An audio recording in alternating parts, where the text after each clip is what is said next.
Welcome to a beautiful sunny afternoon in Sydney, where I'm joined by Tom Hogan, sommelier at Lake House Dalesford, fantastic restaurant in Victoria, with a absolutely cracking wine list, that has to be said. But I'm pretty sure he doesn't have this wine on his list, not until today. Anyway, Swig, in his wisdom, has been on his travels, as he tends to do quite regularly, and he's come back with this fascinating looking bottle of wine from St Imre, in a winery in Tasmania. It's called Tiger Blood 2008. Potentially jumping on the bandwagon in the whole Charlie Sheen thing. The grapes in here, we're not quite sure. We didn't get a grape briefing on it. We know there's some Gamay, we know there's some Pinot Noir, and we know there's something else. Which a classic blend, obviously. Which is quite exciting. And it's sealed under Zork, which is always exciting to unpeel, but let's get into it. First of all, what are you thinking about a Pinot Gamay blend from Tasmania?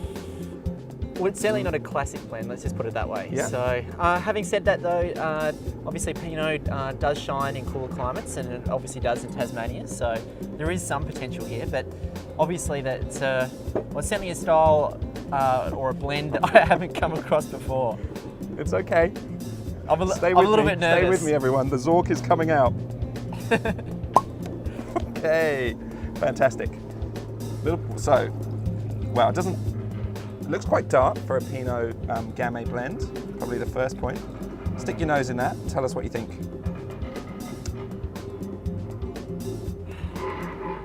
Okay, it's quite intense, yeah. I'd say. There's certainly sort of dark fruits. Dark fruit? Yeah, sort of that dark cherry sort of end of the spectrum, I'd suggest. A little bit of blackcurrant leaf in there as well. Do we think the mystery grape in the blend might be a Tassie Cabernet or something like that? Potentially. Yeah. Okay. And what do you get on that? The only thing is there is a little bit of a VA sort of character. You're picking up on that? Volatile acidity is something that affects wine. I'm not quite sure where VA comes from. It's to do with the winemaking process, is it? Yeah, absolutely. So VA essentially is well, it's a result of some slightly unclean winemaking practices. Okay. And how do you spot it?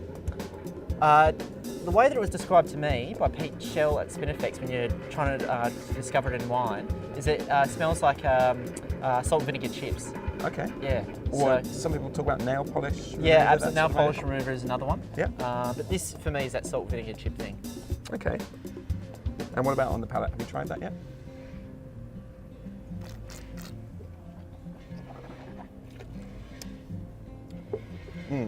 And can you taste volatile acidity?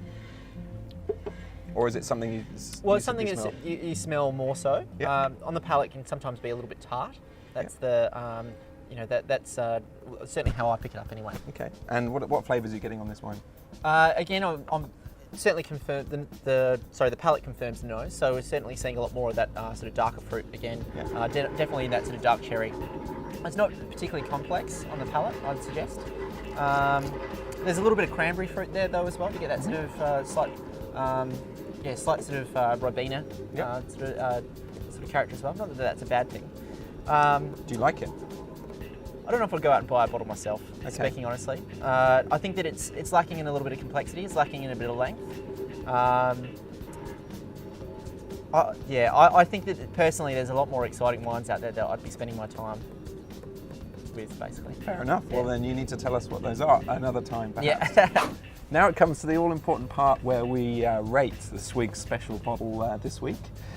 Tiger Blood 2008, blend of some grapes that we're not quite sure of. Well, where do you go on the scale for this?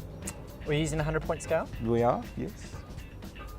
I've got to be honest with you, probably 82, I think. I mean, perhaps if you're rating it at a Charlie Sheen orgy, then you might go slightly higher, but no, 82 points for me. Definitely grease the wheels in that sort of situation. Absolutely. I think for myself, I feel 82 is a little bit harsh because I do think it's drinkable.